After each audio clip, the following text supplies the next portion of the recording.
Welcome to asset master. अगर आपको भी फाइनेंस का मास्टर बनना है तो इस चैनल को सब्सक्राइब करें, अभी लाइक करें, शेयर करें और फॉलो करें ट्विटर पे, इंस्टाग्राम पे और यूट्यूब पे भी।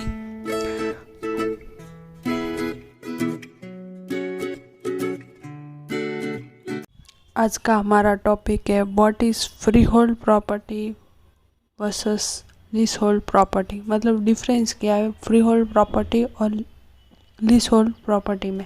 फ्री होल्ड मतलब जो फ्री है, मतलब कोई भी उसमें रिस्ट्रिक्शन नहीं है, फ्रीडम। जैसे फ्री होल्ड मतलब वो हमेशा हमारी रहेगी, और लीज होल्ड जो गवर्नमेंट हमें देती है लीज में और कुछ सालों के बाद वो वापस लिया जाता है राइट्स। लेकिन फ्री होल्ड में हमारी रहती है एब्सोल्यूट इंक्लूडिंग लैंड ओनरशिप, पूरी ओनरशिप हमारे पास रहती है। तो हम फर्स्ट फ्री होल्ड एक्सप्लेन करेंगे, बाद में लीज होल्ड, ठीक है। एब्सोल्यूट इंक्लूडिंग लैंड ओनरशिप, पूरी ओनरशिप हमारे पास रहेगी। All rights including rights to use, transfer कर सकते हैं। Mortgage rent, no restriction rights, कोई भी रिस्ट्रिक्शन नहीं रहेगा। 100% मतलब फ्री, कोई भी रिस्ट्रिक्शन से फ्री रहेगी। इजी टू मॉर्टगेज, मतलब मॉर्टगेज इजी से मिलेगा लोन हमें इस पर। और प्रॉपर्टी टैक्स एनुअली चार्ज ये तो हम भरते हैं। यूजुअली मोर एक्सपेंसिव कॉस्ट, इसका कॉस्ट थोड़ा एक्सपेंसिव होता है लीज होल्ड से, क्योंकि फ्री होल्ड मतलब हमारे जनरेशन तक ये रहेगी हमारे पास, लेकिन लीज होल्ड में ऐसा नहीं है। बेटर अप्रिसिएशन, अप्रिसिएशन अच्छा होता है फ्री होल्ड प्रॉपर्टीज़ का। बेटर क्लियरिटी ऑफ फ्यूचर, क्योंकि ये हमारे हाथ में रहेगी, ठीक है। हाँ, और लीज होल्ड प्रॉपर्टी क्या होती है? It means lease land, government हमें लीज देती है और गवर्नमेंट है ओनर उस प्रॉपर्टी की।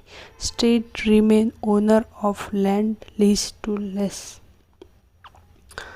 Are develop or end user for certain time. Usually ये मतलब लीज कितने साल तक देती है, जैसे 30 ईयर, 60 ईयर, 99 ईयर, ये डिपेंड करता है स्टेट्स के ऊपर। और नेक्स्ट पॉइंट है right to use, mortgage rent transfer for limited time, मतलब लिमिटेड टाइम के लिए रहती है। ट्रांसफ़र में रिक्वायर स्टेट परमिशन, मतलब कोई भी करना होगा तो स्टेट का परमिशन लेना होगा। Not easy to mortgage, bank का लोन इजी से नहीं मिलेगा क्योंकि उसका वैल्यू फ्यूचर में डिप्रिशिएट होगा। If lease less than 30 years होती है तो लोन ही नहीं मिलेगा। ग्राउंड रेंट और लीज रेंट होता है। Cheaper than free hold property, free hold property से ये चीपर रेट में अवेलेबल होती है on upfront cost basis, but lease renewable charges can be really high. Lesser appreciation, appreciation नहीं होगा then freehold possible. Devaluation of property has lease term near, future में ये हमारे पास नहीं रहेगी। अनसर्टेनिटी ऑफ फ्यूचर, क्योंकि हम मनी दे रहे और ये प्रॉपर्टी वापस देंगे तो हमें लेना ही क्यों है। पहली बार हम रेंट में भी रह सकते हैं, मतलब पीपल्स इसको अगर कोई भी free lease hold property by करते हैं तो ये बहुत बड़ा ब्लंडर होगा, क्योंकि ये तो वापस गवर्नमेंट ले लेती है ये कुछ सालों के बाद। अभी हम कुछ लोगों को पता ही नहीं होता है, लेकिन फ्यूचर में उन चिल्ड्रन को पता चलता है तब प्रॉब्लम होता है। तो ये प्रॉब्लम होता है लीज होल्ड में। और फ्री होल्ड प्रॉपर्टी हमेशा हमारे रहेगी, फ्यूचर में भी हमारे रहेगी, जनरेशन में हमारे रहेगी। तो ये बहुत ही इम्पोर्टेंट टॉपिक है, इसलिए मैंने वीडियो बनाई इस पर। तो आपको कभी भी जब आप प्रॉपर्टी बाई करते हो तो आपको फ्री होल्ड है या लीज होल्ड है ये कंफर्म कर देना है, और बरोबर से डॉक्यूमेंट में देखना है, बोलने से नहीं, रिटर्न डॉक्यूमेंट पे देखना है। ऑलवेज बाय, हमारा रिकमेंडेशन क्या होगा, always buy free hold property when you buy property.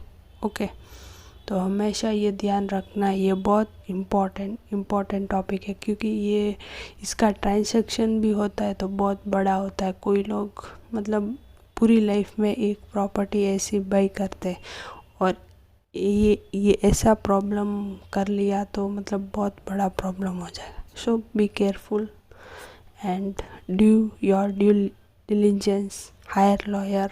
Okay, and आपको और कुछ पता है तो कमेंट डाउन करें, कुछ एक्स्ट्रा मैंने कुछ मिस किया और इसके रिलेटेड कोई और हमें स्टडी करना है तो कमेंट डाउन करें।